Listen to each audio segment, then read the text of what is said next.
बाकी का रीड करने का बाकी था तुम्हारा शार्पनेस वाला, which causes decrease in sharpness and ultimately at one Yeah, stage fringe disappear. Here also till the fringe appear, fringes with beta is not affected by the change of width of source. मैं आपको ये बोल रहा हूँ, आप अच्छी तरह समझना, बीटा यहाँ पे सोर्स की विड्थ पे डिपेंड नहीं करता है, वो तो हमारा सिंपल आंसर होगा ही। आपने सोर्स का विड्थ इंक्रीज किया ना, तो उसमें क्या होगा कि कोहेरेंट सोर्स नहीं बन पाएंगे। कोहेरेंट सोर्स की कंडीशन थी S1 एंड S2 का डिस्टेंस सेम होना चाहिए, यानी जो वेव फ्रंट S1 पे अपीयर हो रहा है उस टाइम पे S2 पे भी होना चाहिए, तभी आपको यहाँ पे ये फिनोमिना इंटरफेरेंस मिलेगी। अभी सोर्स ज्यादा विड्थ वाला हो गया तो उसमें ये हम पहले वो ब्रॉडनेस बढ़ जाएगी और थोड़ी देर के बाद ये डिसअपीयर हो जाएगा। यानी ये भी ध्यान रखना है कि हम ज्यादा ब्रॉड वाले सोर्स यूज नहीं कर पा रहे because of we have S1 and S2 का डिस्टेंस सिंक प्रैक्टिकली नहीं कर पा रहे, और उस टाइम पे हमें कोहेरेंट सोर्स नहीं मिलेंगे और हमें ये जो अपीयर हो रहा है वो डिसअपीयर हो जाएगा, यानी जो इंटरफेरेंस अपीयर था, दिख रहा था, वो अभी डिसअपीयर हो जाएगा। तो ये उसका आंसर है, और बीटा पे ये इफेक्ट नहीं करता है, जब तक दिखाई देता है तब तक बीटा चेंज नहीं होगा, यानी distance between bright and dark does not change. पता चला आपको? कोई प्रॉब्लम आपको?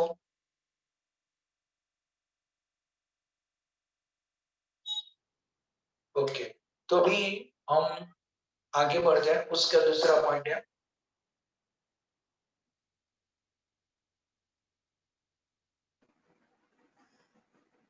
तो एफ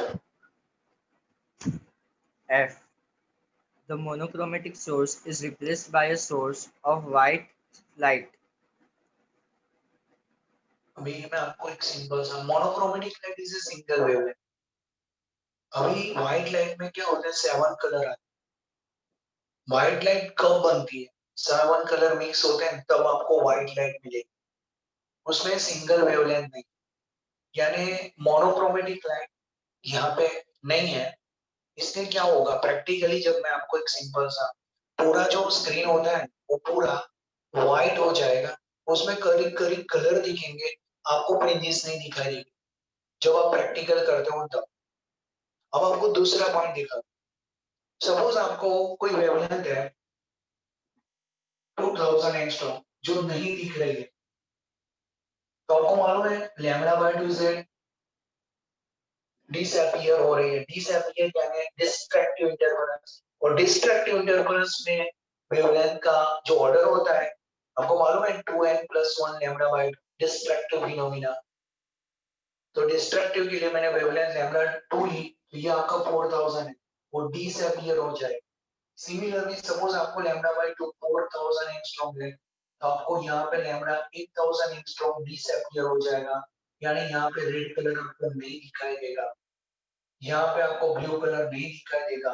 तो ये कलर में ऐसा होता है कि कोई जगह पे आपको ब्लू कलर नहीं दिखाई देगा, कोई साइड पे आपको रेड कलर नहीं दिखाई देगा, यानी पूरी साइड में आपको कभी फ्रिंजेस नहीं मिलेगी। जो आपको मिलेगा व्हाइट कलर, उसमें थोड़े कलर अपीयर होंगे, थोड़े कलर डिसअपीयर होंगे, ऐसी फिनोमिना आपको दिखाई, बिकॉज यहाँ पे इंटरफेरेंस पैटर्न के लिए आपको मोनोक्रोमेटिक लाइट लेना है, वो तो है ही नहीं, सब लाइट की मिक्स वेवलेंथ है। तो कभी क्या होता है, कोई कलर आपको डिसअपीयर देगा, कभी अपीयर होगा, यानी रेड कलर कोई साइड पे दिखाई देगा, कोई जगह पे नहीं दिखाई देगा, ऐसा होगा, और यहाँ पे इंटरफेरेंस बंद हो जाए। पता चल रहा है, monochromatic light is a first condition होनी चाहिए, यहाँ पे नहीं है तो हमें इंटरफेरेंस नहीं मिलेगा, और इंटरफेरेंस नहीं मिलेगा तो फ्रिंज विड्थ मिलेगी नहीं, तो हम कैसे काउंट करेंगे, तो उसका तो कोई फायदा ही नहीं। और उसमें क्या होता है कि कभी कभी कोई कलर डिसअपीयर हो जाते हैं, कभी अपीयर हो जाते हैं, तो ऐसा क्यों होता है, ये उसका डिस्ट्रक्टिव फिनोमेना होता है, पर हम फ्रिंज नहीं देख पाते, इसलिए कलर देख पाते हैं। व्हाइट कलर में कभी रेड दिखता है, कभी आपको ब्लू दिखता है, कभी ब्लू नहीं दिखता है, that will be the disappear phenomena. ये पता चला आपको ब्रीथ तो नहीं मिलेगी, ये तो 100% श्योर है, पर ऐसा मिलेगा डिफरेंट टाइप ऑफ कलर्स। तो वो दूसरे कलर क्यों नहीं मिल रहा है, उसका ये रीजन है। तो अभी हम शुरू करें फिफ्थ प्रॉब्लम। प्रॉब्लम फिफ्थ, बराबर है, ये क्लियर हो गया, तो अभी हम आगे बढ़े।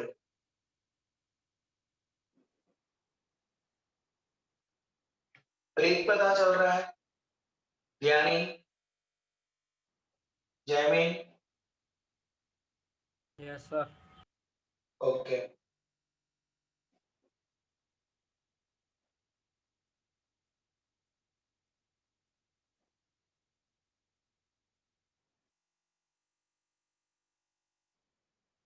तो अभी हमें फिफ्थ की ओर जाना है। जो आपको मैं मेथड दिखा रहा हूँ वैसे ही आपको काउंट करना है। चलो fifth problem, illustration part. Example 10.5. In example 10.3, what should the width of each slit be to obtain 10 maxima of the double slit pattern within the central maximum of the single slit pattern? Slit and screen का distance था 1 metre. ये third problem की बात कर रहे हैं, और lambda आपका था 500 नैनोमीटर। तो उसमें जो 10 मैक्सिमा है, 10 मैक्सिमा बोला तूने? Yes sir. 10 maxima.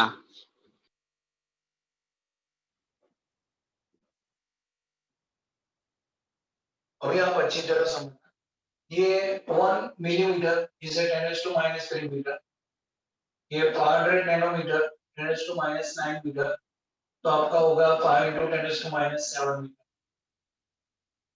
Maxima is a constructive phenomena. For constructive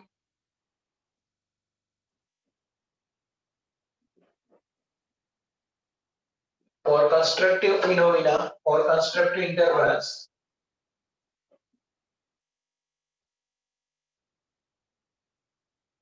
तो ये आपका इक्वेशन है dxn/d इज n लैम्डा, याद है ना? जब डिस्ट्रक्टिव होता है ना, तो आपको ऐसा लिखना था 2n + 1 λ/2। ये आपका कंस्ट्रक्टिव है बिकॉज ऑफ 10 मैक्सिमा में एम्पियर मिल रही है। तो अभी हम ऐसा लिख सकते हैं xn/d is n λ/d। तो ये हमारा थीटा n हो जाएगा n λ/d। अब आप बोलोगे कैसे होगा, तो आपको एक एग्जांपल दे रहा हूँ। यहाँ पे ये स्लिट एंड स्क्रीन का डिस्टेंस है, और आपको यहाँ पे 10 ब्राइट रेंज मिल रही है, तो उसका जो एंगल है थीटा है। तो आपको मालूम है theta r equal to radius into angle d into theta है। तो आप xn/d करेंगे ना, xn/d r अपॉन रेडियस, तो आपका एंगल आ जाएगा। तो देखो arc upon radius is angle, ये पता चल रहा है। मैं ऐसा लिख सकता हूं arc equal to radius into angle, बहुत समझना पड़ेगा। तो आर्क आपका xn है, रेडियस आपका d है, एंगल आपका थीटा n है। तो हम ऐसा लिख सकते हैं कि xn/d इज थीटा n। ये पता चला अभी।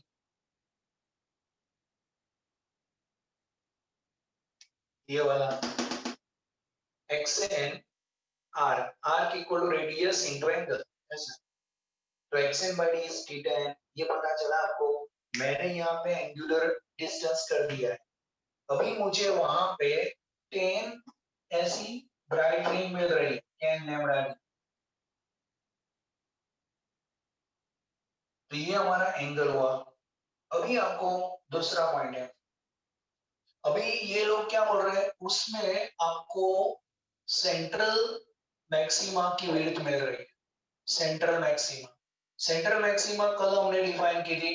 वो सेंट्रल मैक्सिमा की विड्थ यानी आपका 2θ1 होगा, मिनिमा का डिस्टेंस दोनों साइड का। तो आपका आंसर आ रहा है 2θ1 is 2 λ/d। तो 2 λ/d इज यहाँ की फ्रिंज विड्थ होगी ए। मालूम है आपको ये Yes, sir. Fringe width of maxima diffraction phenomena, उसमें ही यहाँ पे 10 आपको इंटरफेरेंस पैटर्न मिल रही है। तो ये 2 थीटा 1 है, थीटा 10 आर इक्वल, जिसमें सेंट्रल मैक्सिमा की विड्थ है उसमें ही यहाँ पे 10 मैक्सिमा है। तो ये दोनों एंगल कैसे हुए हैं? सेम हुए। तो अभी आपको केवल कंपेयर करना है, wavelength will be the same. तो विड्थ ऑफ सेंट्रल मैक्सिमा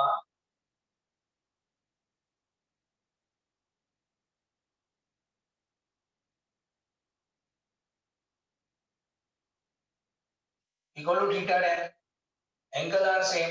तो अभी 2 lambda by a is 10 lambda by D.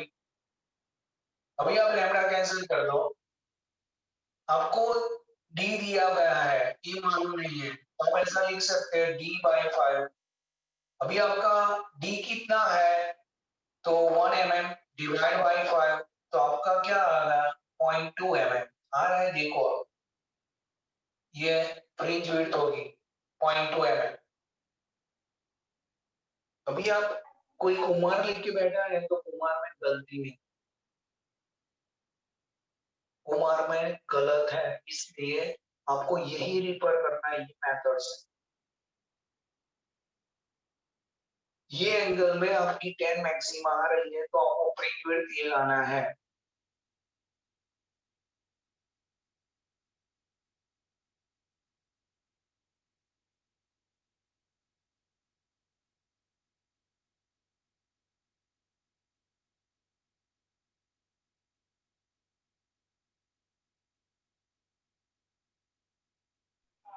Sir Kumar में 0.2 mm ही दिया है।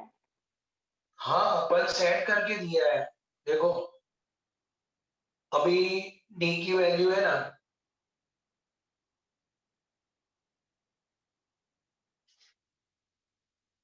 ओके मैं आपकी बुक देख लेता हूँ, ठीक है। तो अभी उन्होंने क्या रखा? 2 lambda D by D is 10 lambda D dash. D dash और डी में कोई प्रॉब्लम नहीं रखा, ये हमारा आना चाहिए। और आप देखो डी डैश क्या है,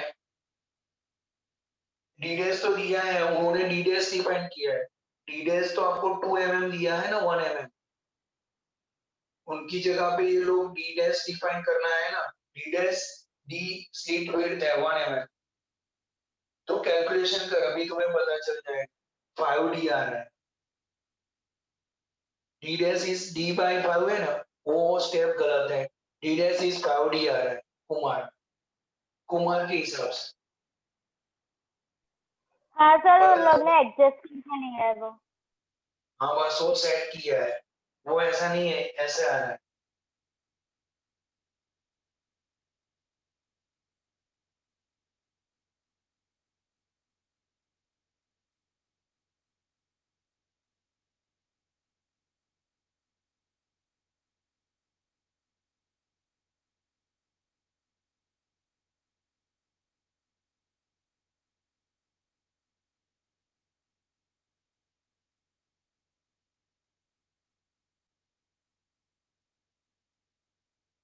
हो गया सबका? 2 minutes.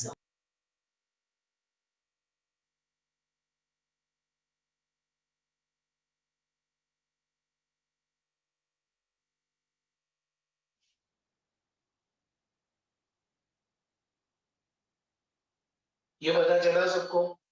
और मैं क्या बोल रहा हूँ कि मैंने आपको एक लिस्ट भेजा है एग्जाम का शेड्यूल, टेस्ट का। उसके सिवाय मैं नीट के लूंगा तो मैं आपको इन्फॉर्म करते रहूंगा एक्स्ट्रा संडे। बाकी बीच में डाल दिए हैं कि जैसे मुझे डालना है, और बीच में मैं संडे 11 का सेट करूंगा धीरे धीरे। ये मैंने 12 का पूरा शेड्यूल बनाया है, संडे में 11 के एक दो चैप्टर का रखूंगा आपके लिए, तो आपका 11 भी हो 12 भी हो। इसलिए दूसरी चीज, बहुत सारे स्टूडेंट्स को मुझे फोन करना पड़ेगा